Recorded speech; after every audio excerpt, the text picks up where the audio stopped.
दोस्तों, थंबनेल देखकर ही आपको पता चल गया होगा कि आज हम स्पेस ट्रैवल करने वाले हैं। तो चलिए चलते हैं बिना देर करे।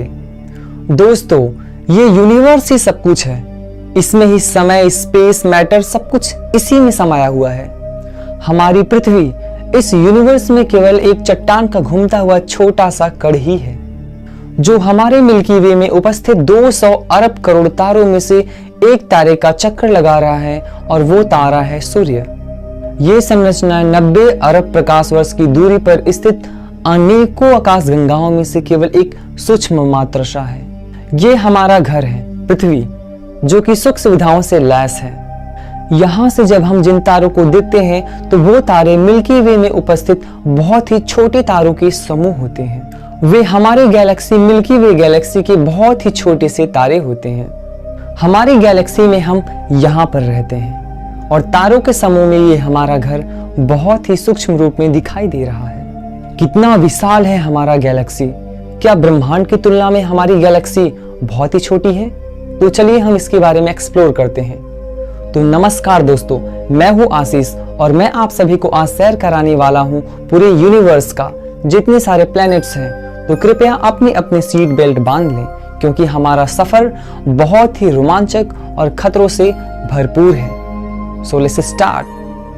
तो चलिए पृथ्वी की सतह से उड़ान भरते हैं और प्लैनेट्स की हाल खबर को लेते हैं।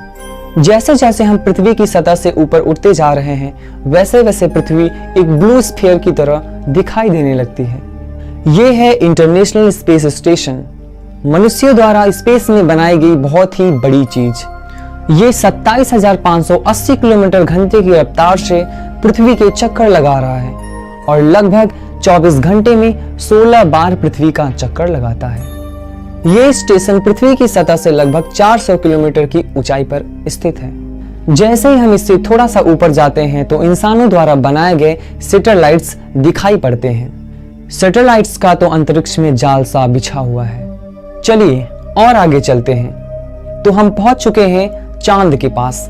हमसे पहले यहाँ पर 12 एस्ट्रोनॉट्स आ चुके हैं और उनमें से सबसे पहले व्यक्ति थे नील आर्मस्ट्रॉन्ग, और उनके पैर के निशान आज भी चंद्रमा पर दिखाई देते हैं। क्योंकि चंद्रमा पर वायुमंडल नहीं है, तो इसी कारण उनके पैरों के निशान सदियों तक वैसे ही बने के बने रहेंगे।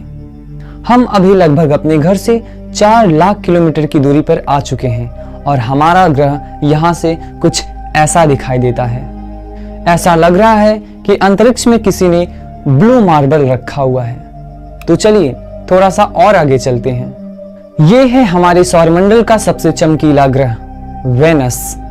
इसे पृथ्वी की छोटी बहन कहते हैं, क्योंकि ये भी पृथ्वी की ही तरह एक रॉकी प्लैनेट है। इसकी ग्रेविटी पृथ्वी के समान ही है, लेकिन ये ग्रह बिल्कुल नर्क की तरह है, क्योंकि यहाँ पर होती है बारिश। पानी की बारिश नहीं, बल्कि एसिड्स की बारिश। यहाँ के बादल सल्फ्यूरिक अम्लों से बने हुए हैं, जो कि बहुत ही खतरनाक है। हमारे पूरे सोलर सिस्टम में वेनस ही एक ऐसा ग्रह है जहां पर ग्रीन हाउस इफेक्ट बहुत ही अधिक देखने को मिलते हैं। सूर्य की गर्मी इस पर आती तो है, लेकिन जा नहीं पाती, जिसकी वजह से उष्मा ट्रैप होकर इसी में रह जाती है और इसके टेम्परेचर को पूरी तरह से बढ़ा देती है। यही कारण है कि शुक्र ग्रह सबसे गर्म ग्रह है। हमारे सोलर सिस्टम का सबसे गर्म ग्रह शुक्र ग्रह है और यहाँ का टेम्परेचर करीबन 465 डिग्री सेंटीग्रेड तक चला जाता है। तो अपने सफर को आगे बढ़ाते हैं। ये है सूर्य के सबसे नजदीक ग्रह मरकरी। इस ग्रह की दिन और रात के टेम्परेचर में बहुत ही अधिक अंतर देखने को मिलता है। दिन में यहाँ का तापमान करीबन 400 डिग्री सेंटीग्रेड तक पहुंच जाता है, लेकिन रात में वहीं करीबन -170 डिग्री सेंटीग्रेड तक इसका तापमान पहुंच जाता है। तो आप देख सकते हैं कि कितना अंतर है यहाँ के तापमान में। चलिए आगे बढ़ते हैं। ये है हमारा जीवन दाता, हमारा ईश्वर, जिसकी वजह से हम पृथ्वी पर जीवन को जी रहे हैं। पृथ्वी से करीबन 150 मिलियन किलोमीटर दूर उपस्थित ये तारा इतना बड़ा है कि इसमें लाखों पृथ्वियां समा जाएं। सूर्य इतना भारी है कि इसकी ग्रेविटी पूरे सोलर सिस्टम को प्रभावित कर रही है।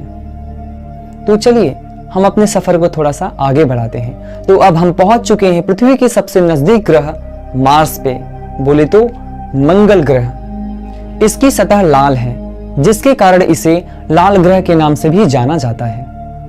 वैज्ञानिक मंगल ग्रह के बारे में जानने के लिए बहुत ही उत्सुक रहते हैं। वे मानते हैं कि मंगल ग्रह हमारा ही पास्ट है। वहां पर जीवन का अस्तित्व था, वहां पर लोग रहते थे, निवास करते थे, वहां पर नदियां थी, वहां पर बहुत ही बड़े बड़े समुद्र थे। इसका खुद का एक एटमॉस्फेयर था, लेकिन आज ये ग्रह वीरान और बंजर पड़ा हुआ है और पृथ्वी के वैज्ञानिक यहाँ पर भविष्य में बस्तियां बसाने को सोच रहे हैं।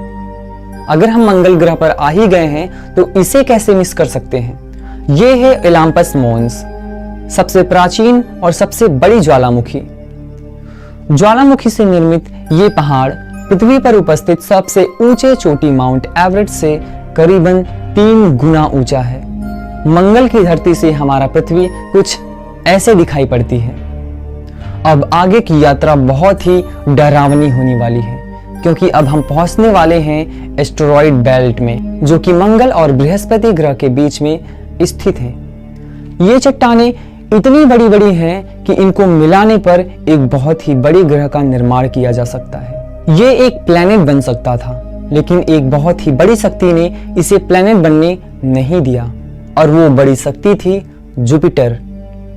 जुपिटर हमारे सोलर सिस्टम का सबसे बड़ा ग्रह है और इसके पास है सबसे ज्यादा उपग्रह। ये प्लैनेट इतना बड़ा है कि अगर हम सौरमंडल के सभी ग्रहों को मिला दें तब भी इसके बराबर नहीं हो पाएगा। ये है जुपिटर का एक ग्रेट रेड स्पॉट, जो कि सदियों से एक विशाल का तूफान चली आ रही है। ये तूफान इतना बड़ा है कि इसमें करीबन 3 पृथ्वियां समा जाएं।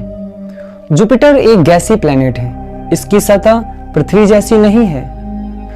तो आगे के सफर को हम अगले वीडियो में तय करेंगे। आई होप एंड बिलीव कि आप लोगों को यहाँ तक की सफर बहुत ही अच्छी लगी होगी और बहुत ही रोमांचक आया होगा आपको। So see you in next video. Bye bye.